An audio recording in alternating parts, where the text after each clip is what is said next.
Jésus-Christ. Alors Jésus-Christ, lorsqu'il vient, il faut noter que sans dégrader ces richesses-là, Jésus-Christ a eu des richesses ou bien il a exposé des richesses qui ont plus de valeur que les richesses dont nous venons de citer. Des richesses par exemple liées à l'argent, liées à l'or par exemple. Jésus-Christ n'a pas dégradé ses biens, non. Jésus-Christ n'a jamais dit que l'argent était mauvais, non. Jésus-Christ n'a jamais dit ça, mais c'était plutôt la considération qu'avaient les hommes pour les richesses. Amen. Voilà pourquoi il a dit, l'apôtre Paul a dit à Timothée, recommande aux riches du siècle présent de ne pas mettre leur confiance dans leurs richesses, mais plutôt de les mettre en Dieu qui nous donne ces richesses avec abondance pour que nous en jouissons. Amen. Donc ici, nous voyons que Dieu n'est pas contre cela. Amen. Néanmoins, aujourd'hui, nous les hommes, souvent ce que nous faisons, nous considérons plus l'argent.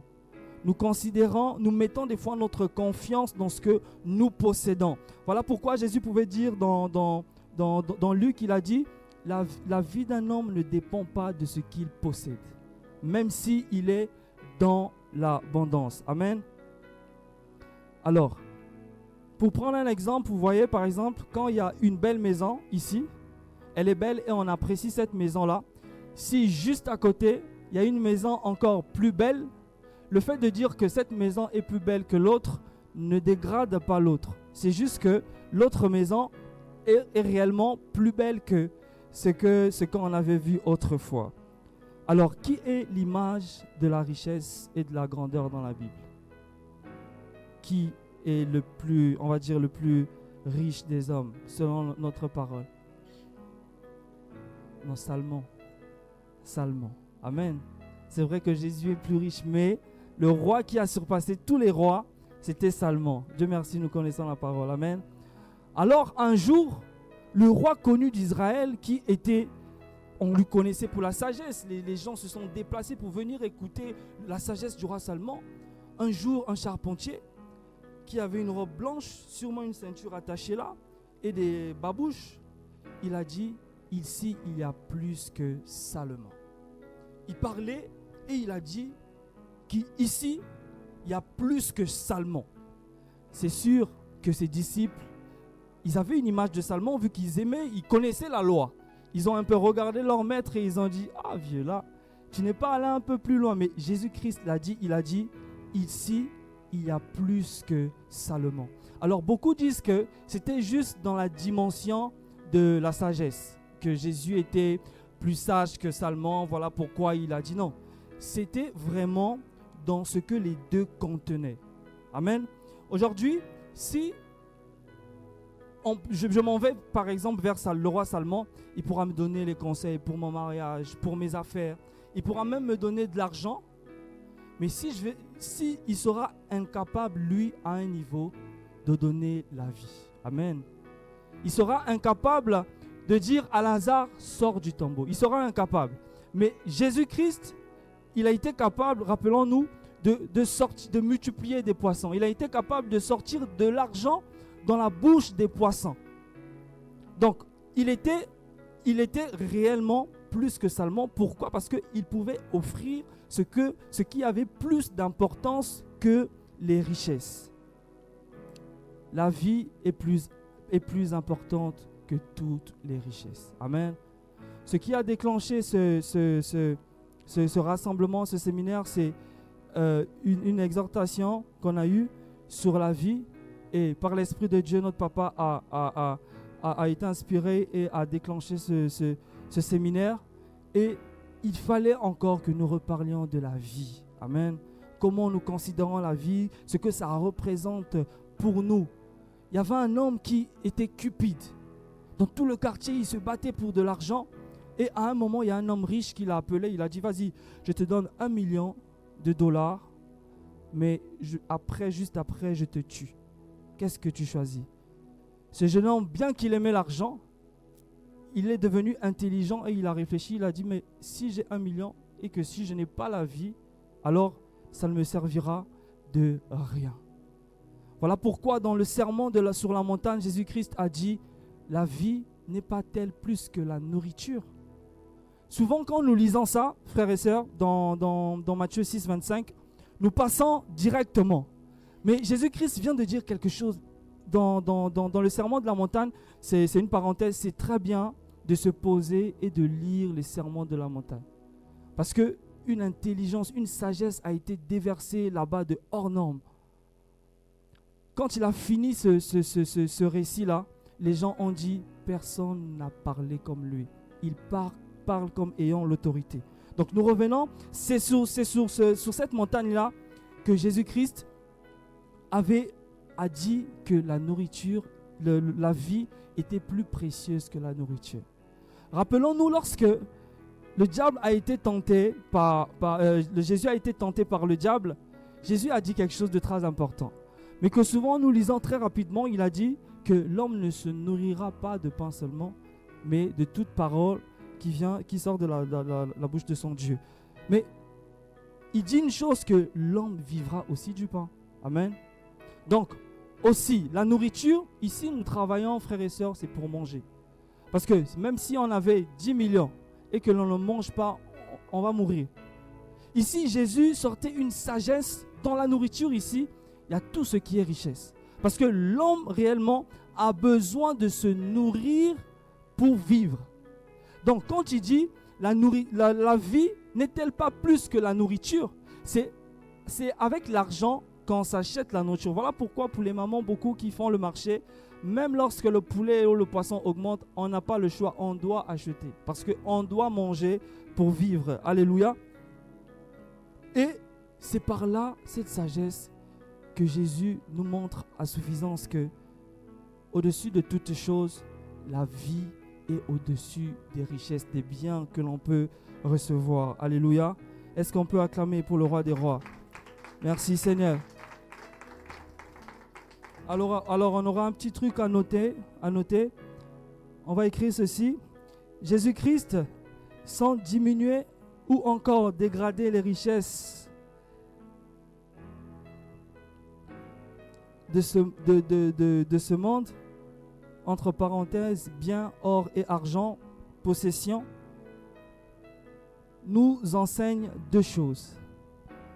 Jésus-Christ, sans diminuer ou encore dégrader les richesses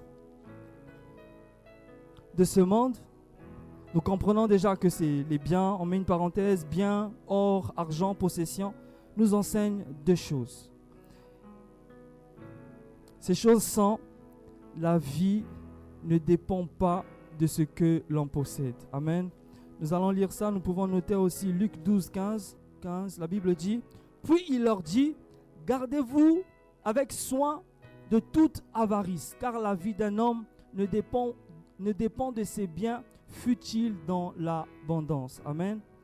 Alors la deuxième chose qui nous enseigne, c'est que la vie étant genre le souffle de vie, est plus importante que les richesses. Les richesses liées au bien là, au bien, pas les richesses qu'on a en Jésus-Christ. Amen. Alors nous allons noter le verset Matthieu 6, verset 25. La Bible dit, c'est pourquoi je vous dis, ne vous inquiétez pas pour votre vie, de ce que vous mangerez, ni pour votre corps, de quoi vous serez vêtus. La vie n'est-elle pas plus que la nourriture et le corps plus que le vêtement? Matthieu 6, 25. Alors il y a un élément qui fera notre enseignement ici, c'est la vie. Amen. La vie. Tous ici, nous sommes ici, c'est parce que nous vivons. Tous nous sommes ici, c'est parce que il y a le mouvement. La vie est liée au mouvement. Elle se manifeste par un mouvement. Nous allons voir des fois qu'il y a des fois quelqu'un sur le lit de l'hôpital, s'il est immobile, on peut se dire, cette personne est morte. Mais dès qu'il va bouger n'importe quoi, que ce soit l'oreille, que ce soit l'œil, on va dire, il a bougé ceci. On dit, donc, on voit ici que la vie a un lien avec le mouvement. Et le déclencheur de cette vie-là, c'est le souffle. Rappelons-nous dans la Genèse, lorsque Jésus a soufflé dans Adam, la Bible dit qu'il devient un être vivant. Amen. Et aussi, perdre son souffle, c'est mourir. Nous allons lire ça dans Job 17, le verset 1er. Je suis là, je vais lire. Il dit, « Mon souffle se perd, mes jours s'éteignent. Le sépulcre m'attend. » Amen. Et nous voyons aussi que le souffle vient de Dieu. Jérémie 38, verset 16. Nous posons les bases afin de bien parler. Jean 17, verset 1er et Jérémie 38, verset 16. La Bible dit, « Le roi Sédécias jura secrètement à Jérémie en disant, « L'Éternel est vivant, lui qui nous a donné la vie. Je ne te ferai pas mourir et je ne te livrerai pas entre les mains de ces hommes qui en veulent à ta vie. » Amen. Alors, il y a d'autres des fois qui doivent réfléchir, mais on dit, mais pourquoi lorsqu'on a créé Adam, Jésus n'était pas là? Mais pourquoi aujourd'hui, la vie peut être une richesse qui est liée à Jésus-Christ? Amen. C'est vrai que nous savons que Jésus-Christ lui-même, il a dit que avant qu'Abraham ne fût, je suis. Amen. Il a dit, et nous savons dans Colossiens 1,16, là nous allons lire aussi ce verset 1,16. La Bible dit, car en lui ont été créées toutes les choses qui sont dans les cieux, sur la terre, les visibles, les invisibles, trône, dignité, domination, autorité. Tout a été créé par lui et pour lui. Amen. Mais nous allons repartir un peu dans la création pour donner un sens à ce qu'on a dit là-bas. Amen. Alors, pourquoi cela est lié aujourd'hui à Jésus-Christ? Dieu, en donnant le souffle de vie à l'homme bien-aimé, avait un plan. Il avait un plan pour sa créature. Dieu, jusqu'à présent, notre maître, il a une manière à lui de voir la vie. Alors, Dieu, en créant l'homme et la femme, il a posé les bases. Il a dit, vas-y, allez-y, soyez féconds. Adam est devenu un souffle, il a un être vivant. Il a vu Ève, il s'est réjoui, ils étaient ensemble. Mais il a dit un truc, écoute, je te laisse tout ce qu'il y a dans le jardin, tu peux manger, sauf cet arbre-là de la connaissance du bien et du mal. Amen. Nous notons un truc ici, que l'homme était dans le jardin. Et l'homme était innocent. C'est ce que Dieu attendait de lui. Amen. Après la désobéissance, ils se sont rendus coupables. Et ils ont perdu leur innocence. Nous savons comment ils se sont cachés, tout ça. Je les ai demandé, mais Adam, pourquoi tu te caches? Tu as mangé le fruit défendu? Alors, ils ont pris le fruit, l'arbre de la connaissance du bien et du mal. Et la Bible dit, voici, l'homme est devenu comme l'un de nous. Amen. Concernant la connaissance du bien et du mal. Cela veut dire aussi que l'homme n'est plus à l'état brut. Nous connaissons l'état brut. L'homme n'est plus comme Dieu l'avait confectionné. L'homme n'est plus comme ça. Nous pouvons lire ça dans Genèse 3, 22. Dans Genèse 3, 22. La Bible dit, l'Éternel dit, voici l'homme est devenu comme l'un de nous, pour la connaissance du bien et du mal, empêchant lui maintenant d'avancer. Amen. Il n'est plus comme ce que Dieu attendait de lui. Il a goûté le mal. Et non seulement il a goûté le mal, mais ce dernier est maintenant attaché à ça. Voilà pourquoi la Bible nous notifie qu'on l'a chassé du jardin. Amen. On l'a chassé de la présence de Dieu. Et nous voyons plus devant dans Genèse 6, la Bible dit que la Bible nous signifie que les pensées de l'homme depuis là étaient attachées au mal. Pourquoi? Parce que la mauvaise herbe n'a pas besoin d'efforts pour pousser. L'homme s'est naturalisé pécheur. Parce que nous descendons d'Adam, le Corinthien nous parle de ça. Du coup, cela a suivi. Amen. Alors, nous nous sommes rendus pécheurs. La Bible dit, par la désobéissance d'un seul homme, beaucoup d'autres sont devenus pécheurs. Amen. Mais malgré tout cela, Dieu avait un plan. Comme on avait dit, retenons cela que Dieu, au départ, avait un plan. Alors, il appelle Moïse, les enfants d'Israël sont allés à Goshen en Égypte. Alors, on a donné même la loi par Moïse. Dieu, par son amour, il a donné la loi. Il a rappelé dans son amour, voici, je mets devant toi la vie et le bien, et le mal et la mort et le mal. Dans Deutéronome 30, 15.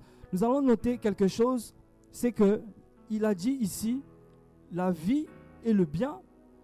Il dit la mort et le mal. Amen.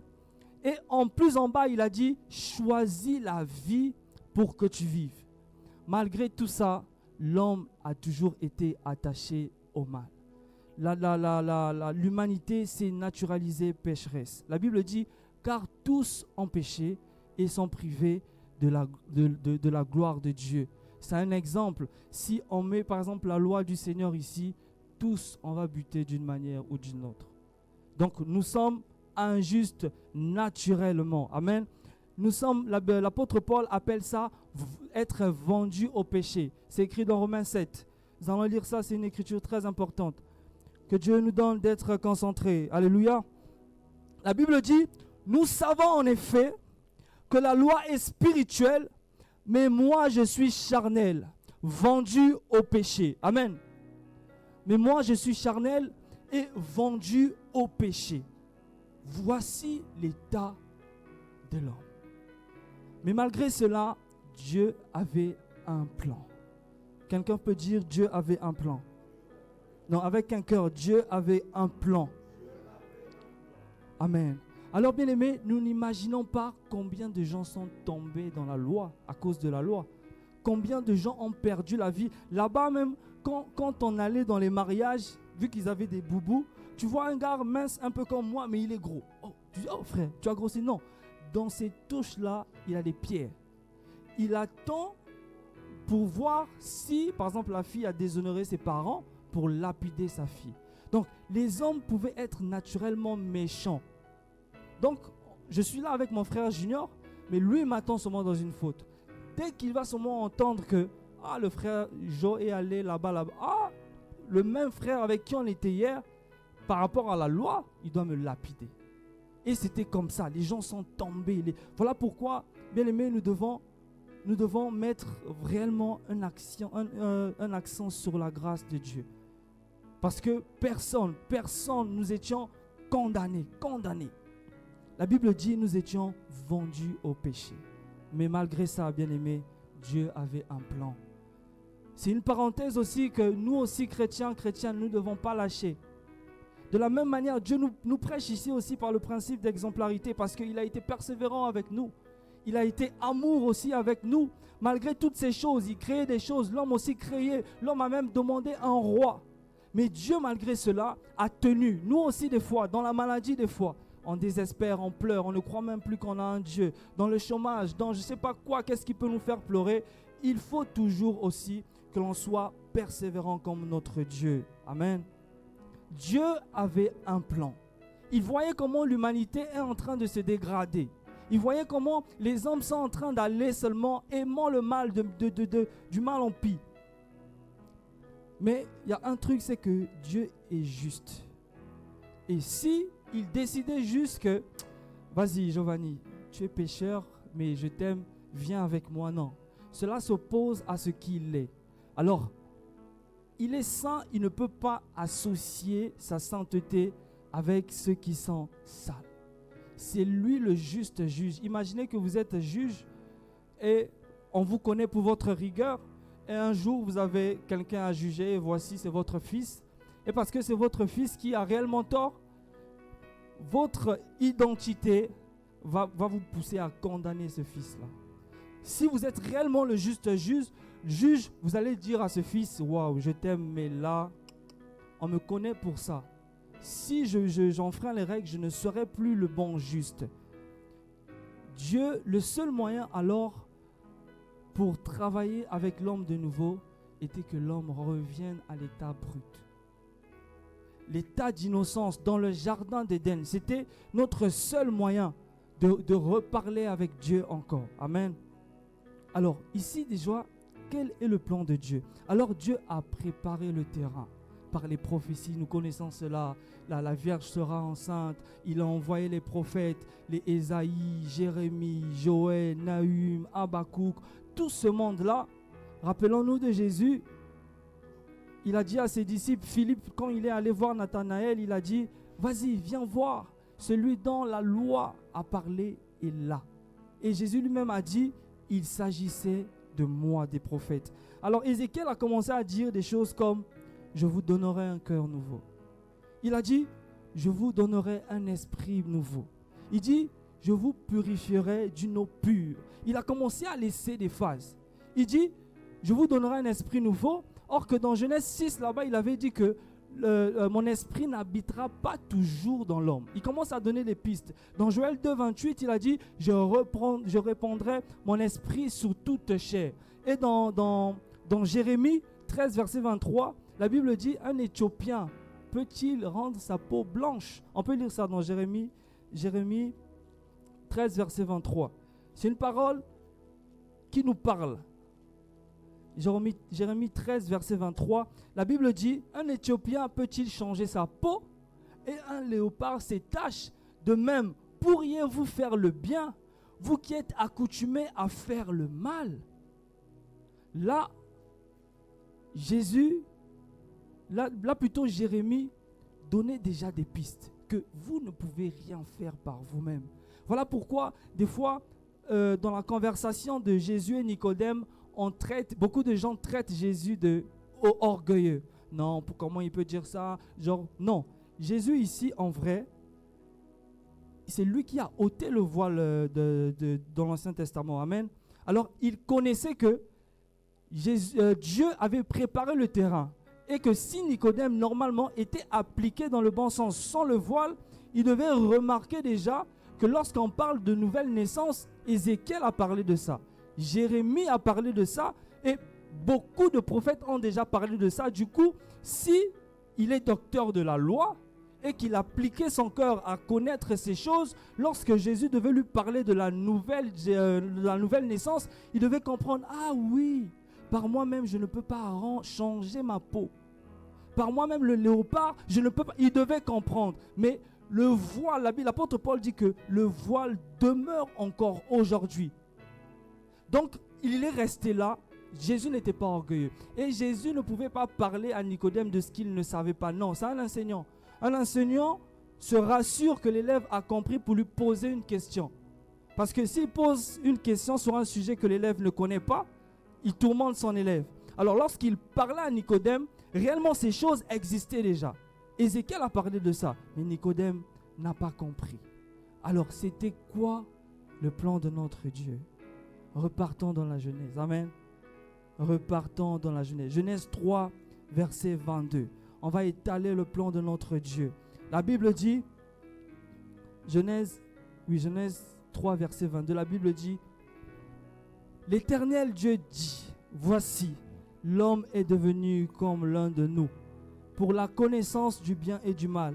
Empêchons-le maintenant d'avancer sa main, de prendre l'arbre de vie, d'en manger et de vivre éternellement. Voilà le plan de Dieu pour nous. Dieu, en créant l'homme, il voulait que l'homme mange l'arbre de vie, parce qu'il faut noter que l'arbre de vie n'était pas défendu. Donc, tant que l'homme mangeait l'arbre de vie, l'homme devait vivre comment? Éternellement. Voici le plan de Dieu, le plan que Dieu avait pour l'éternité, pour nous, frères et sœurs. Alors la vie, selon Dieu, c'est de vivre avec lui éternellement.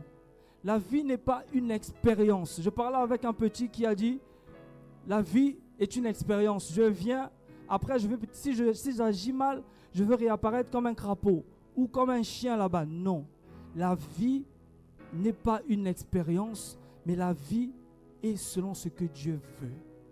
Rappelons-nous d'une chose, Dieu avait laissé une piste là-bas dans la loi, il a dit, il a lié la vie au bien et la mort au mal.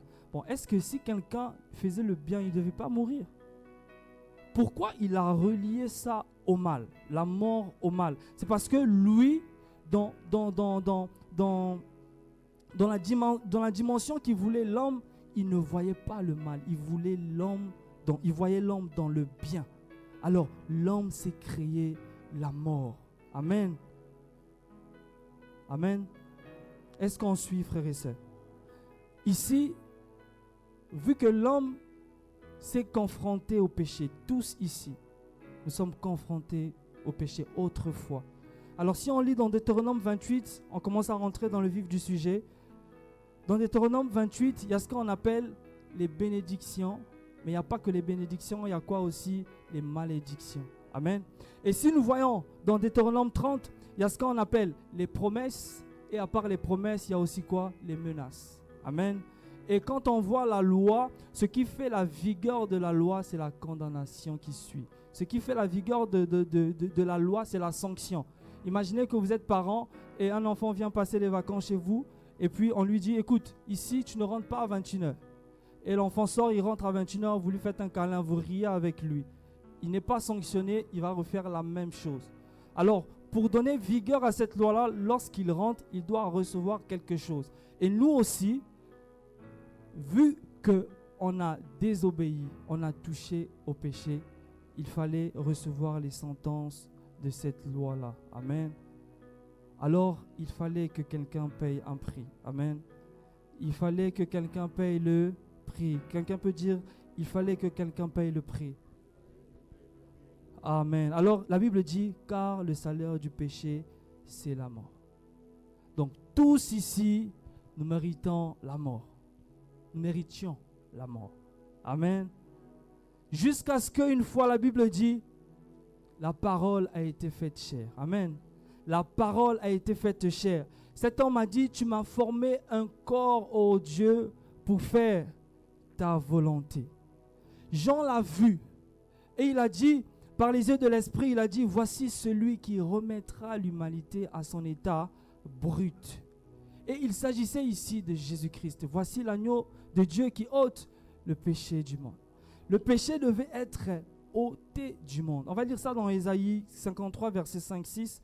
On avance par la grâce de Dieu. Ésaïe 53, verset 5 à 6. La Bible dit, mais il était blessé pour nos péchés, brisé pour nos iniquités. Le châtiment qui nous donne la paix est tombé sur lui. Et c'est par ses meurtrissures que nous sommes guéris. Nous étions tous errants comme des brebis, chacun suivait sa propre voie. Et l'Éternel a fait retomber sur lui nos iniquités, l'iniquité de nous tous. Il fallait que quelqu'un réellement prenne ce péché-là. Il fallait que la colère de Dieu se déverse sur quelqu'un. Et c'est Jésus-Christ qui a accepté cela. Nous pouvons voir dans le même chapitre, le verset 11 à 12, regardons ce qui est écrit. La Bible dit, à cause du travail de son âme, il rassasiera ses regards. Par sa connaissance, mon serviteur juste justifiera beaucoup d'hommes. Et il se chargera de leurs iniquités. Le verset 12 dit, c'est pourquoi je lui donnerai sa part avec les grands. Il partagera le butin avec les puissants parce qu'il s'est livré lui-même à la mort et qu'il a été mis au nombre du malfaiteur parce qu'il a porté les péchés de beaucoup d'hommes et qu'il a intercédé pour les coupables. Frères et sœurs, Dieu a accompli son plan par Jésus-Christ. Alors, la vie est une richesse. Pourquoi? Parce que nous avons le privilège de vivre avec Dieu. Et cela est possible qu'en Christ. Nous allons lire Éphésiens 4, verset 20 à 4. Éphésiens 4, verset 20.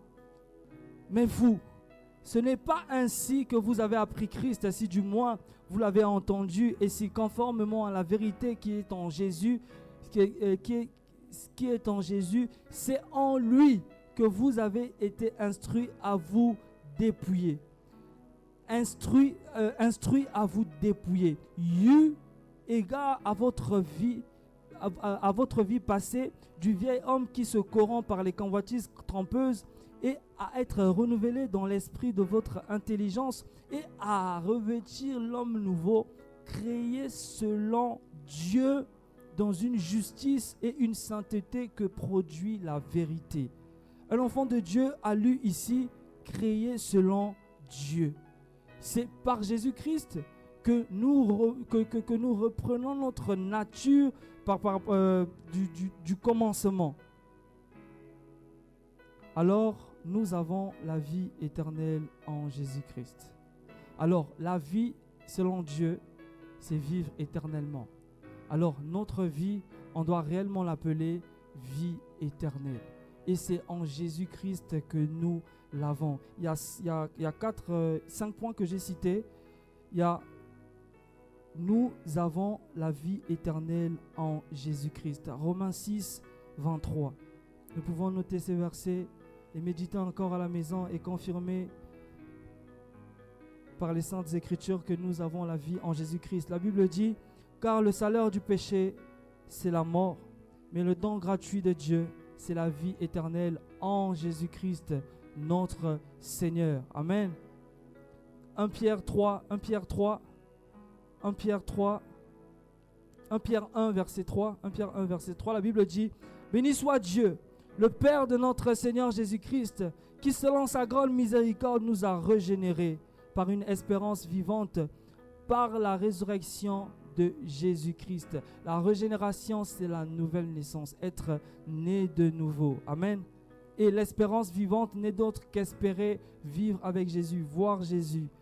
Et encore un autre point, la Bible dit, l'autre point c'est Jésus seul mène au Père. Amen. Notre Père qui est notre Dieu, qui est le créateur de toutes choses. Jean 40, verset 6. La Bible dit, Jésus dit, je suis le chemin, la vérité et la vie. Nul ne vient au Père que par moi. Amen. Nul ne vient au Père que par moi. Rappelons-nous du jeune homme riche. Qu'est-ce qui s'est passé? Lorsque Jésus l'a demandé de se dépouiller de tout ce qu'il avait, il a dit, suis telle chose, suis ses commandements. Cet homme a dit, je suis ses commandements dès ma jeunesse. Et Jésus l'a dit, il te reste une chose encore. Va, vends. Et puis il a dit quoi? Suis-moi. Amen. Encore un point, c'est que Jésus est notre vie. Jésus est notre vie. Colossiens 3, verset 4. Colossiens 3, verset 4. J'y suis. Colossiens 3, verset 4. La Bible dit, quand Christ, votre vie, paraîtra, alors vous paraîtrez vous aussi dans la gloire. Philippiens 1, 21, l'apôtre Paul a dit, car Christ est ma vie et la mort m'est un. Christ est ma vie et la mort m'est un gain. La Bible dit encore, là on a vu que Jésus-Christ est notre vie. La Bible nous signifie encore, et encore un point, c'est que Jésus-Christ n'est pas seulement notre vie. Ça c'est pour ceux des fois qui se disent qu'on peut croire en n'importe quoi et aller au ciel après, par exemple. Il y a des hindous, il y a des musulmans, il y a ceux qui sont dans d'autres religions qui ne croient pas en Jésus-Christ et disent non, moi je vais passer par Mohamed, moi je vais passer par je ne sais pas qui. Jésus-Christ est la vie. Amen. Jean 11, versets 25 à 26. Jean 11, versets 25 à 26. La Bible dit, Jésus lui dit, je suis la résurrection et la vie. Celui qui croit en moi vivra, quand même il serait mort. Et quiconque vit et croit en moi, et quiconque vit et croit en moi ne mourra jamais. Crois-tu cela? Il dit, je suis la résurrection et la vie. Alors, bien-aimés, il y a des choses qui s'opposent à nous. Il y a vivre sa vie et bien vivre sa vie. Amen. Vivre sa vie consiste à se marier, avoir des objectifs, par exemple construire, épargner. Mais bien vivre sa vie, c'est de rentrer dans le cadre de celui qui est venu nous réconcilier avec le Père. Amen. Jésus-Christ est celui qui tranche. Nous voyons cette image de de la crucifixion de Jésus-Christ, il était entouré de 2 voleurs. Et lui, il était au milieu. Et c'est pareil, il y a celui qui se répand et qui reçoit cette parole qui dit « Aujourd'hui même, nous serons au paradis avec mon Père » et à celui qui passe son temps à critiquer, mais qui s'attend quand même à quelque chose de Jésus-Christ. À l'écoute de ce que nous venons d'écouter, nous voyons à suffisance réellement que en Jésus-Christ, il y a la richesse, il y a la vie au fait. Et la vie surpasse toutes choses. La vie, chaque jour qu'on se réveille le matin, c'est une occasion pour nous de nous rapprocher de Jésus-Christ. Rappelons-nous de ce que ces gens se disaient, qu'il y avait des gens qui offraient des sacrifices à Dieu et que Pilate est venu, il a tué ces gens-là et il les a mélangés avec les mêmes sacrifices-là. Ces hommes-là sont venus vers Jésus. Jésus, regarde ce que Pilate a fait. Et il s'attendait que Jésus se révolte. Il a dit, quoi? Il a fait ça? Allons là-bas, je vais même lui faire disparaître. Mais Jésus a dit, ne pensez pas que vous êtes moins pécheurs que ceux qui sont morts. Mais si vous ne vous repentez pas, vous aussi, vous allez mourir. Et il dit, ne croyez pas que même ceux, c'est dans Luc 13, on peut aller vérifier même à la maison, on peut juste noter. Il dit ici, il fait savoir, souvent nous-mêmes, comme on dit dans les quartiers, on prend la part de Dieu. Non, Dieu n'est pas méchant. Dieu, si tu vis ça. Non, Jésus n'est pas allé dans le cadre pour dire, non, il faut comprendre Dieu. Non, il a dit ceci. Si vous vivez aujourd'hui, si vous respirez, si vous venez même réclamer Pilate ici, ce n'est pas parce que vous êtes mieux que non. C'est parce qu'on vous donne une occasion aujourd'hui de vous repentir. À n'importe quel moment, tous ici, nous méritons de mourir. À n'importe quel moment. Il faut maintenant réaliser ça. Mais est-ce que je vis ma vie seulement en tant qu'expérience ou je vis bien ma vie en Christ, dans sa plénitude? On dit que nous avons tout pleinement en Christ. Est-ce que cela monte dans notre cœur? Comment on considère la vie? Quel est l'objet de notre vie? Est-ce qu'on voit la vie à la manière de Dieu? Qui d'entre nous a le pouvoir sur sa vie aujourd'hui? Personne. Il a dit, vous ne pouvez pas rajouter une coudée de seconde à votre vie. Maintenant, comment on considère la vie? Beaucoup de chrétiens pensent même que l'enfer n'existe pas. Beaucoup de chrétiens. Je crois en Jésus, mais non. Une fois qu'on croit en Jésus, il y a la pensée de l'éternité qui doit gagner notre cœur. Et la pensée de l'éternité, c'est savoir aussi que le paradis existe et l'enfer existe. Est-ce que ça passe dans notre tête? Est-ce que nous considérons vraiment la vie comme une richesse qu'il y a seulement en Jésus-Christ? Que l'on fait bien de se rapprocher de Jésus-Christ. Chrétiens, est-ce que nous croyons à l'éternité?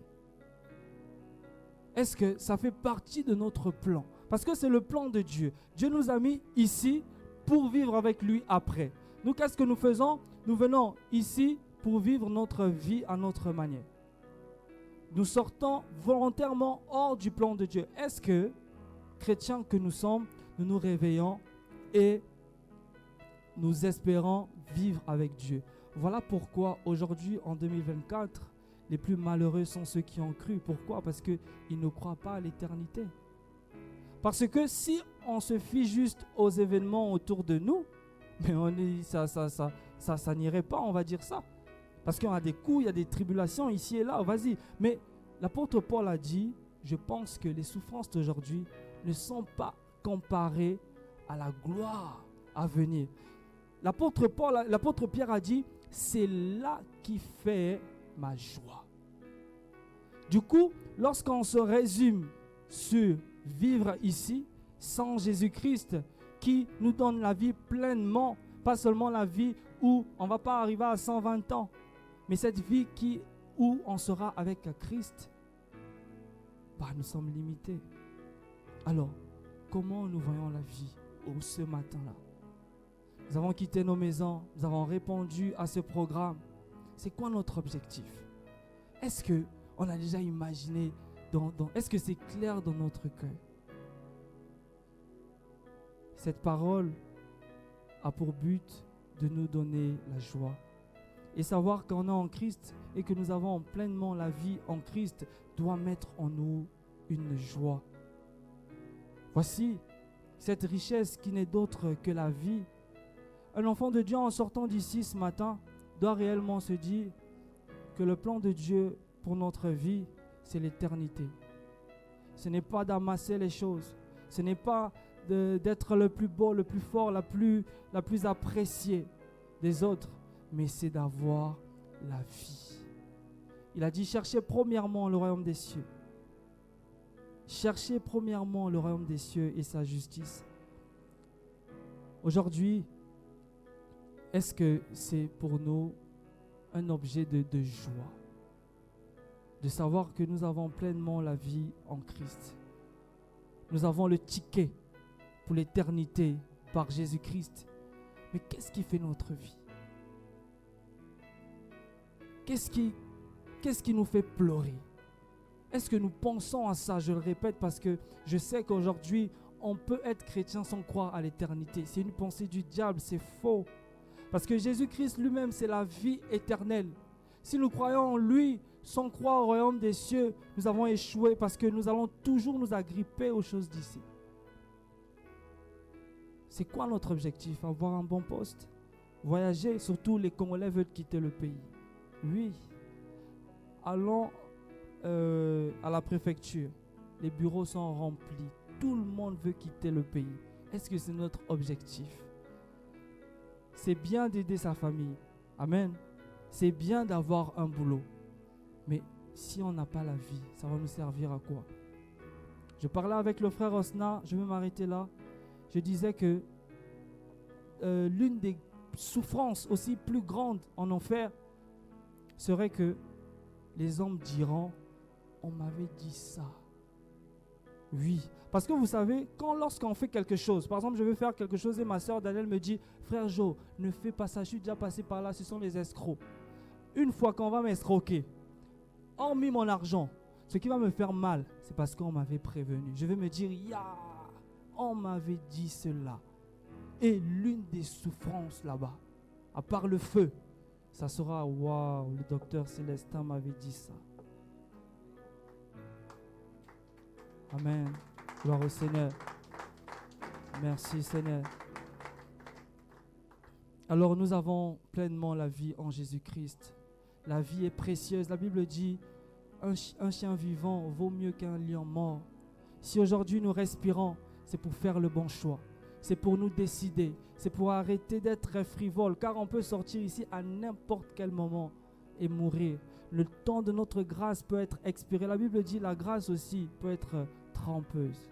On se dit oui, je suis là, je suis. Après un moment, tu es parti. Comme il y a une histoire, je vais m'arrêter là. C'est une femme qui aimait Dieu. C'est juste une histoire. Qui aimait Dieu mais ne supportait pas l'impudicité. Ne résistait pas face à l'impudicité. Alors qu'est-ce qui se passait? À chaque fois qu'elle allait commettre l'impudicité, elle pleurait en route. Ah Seigneur, mais elle va comme un pou, elle commet, après elle revient, elle pleure encore. Oh Seigneur, elle va encore, elle pleure. Un jour, elle a fini. Dès qu'elle sort de l'hôtel, c'est une voiture qui prend cette femme. Et voici, elle pleure en enfer. C'est une histoire, je dis bien. Et voilà, il y a un gars en enfer qui était là avec le diable. Le diable lui montrait, regardez comment quelqu'un souffre. Les gens souffrent. Et après, on voit cette fille-là qui adore. Oh Seigneur, je t'aime. Mais elle a mal, elle pleure. Et il dit, oh, mais pourquoi elle là? D'autres sont en train de pleurer seulement, mais elle, le gars dit, tu vois, elle là, elle aimait pour elle Dieu. Mais elle ne s'est pas laissée complètement. On l'a trouvée là, elle est morte. Et elle est venue ici. Beaucoup d'entre nous aussi, nous allons passer à côté de la vie en se disant que demain je ferai. Demain je ferai. Il y a une parole qui a touché notre cœur. Mais nous rentrons là. Et les plaisirs de la vie, nous trouvons un moyen. Non. La vie, c'est en Christ. C'est une richesse qu'on nous donne, mais en Christ, quand nous sommes naturellement pécheurs. Vous allez accepter avec moi que c'est très facile de sortir ici et de commettre toutes sortes de péchés. Mais c'est difficile de se lever là et dire par notre comportement, par notre parole, j'aime Jésus-Christ.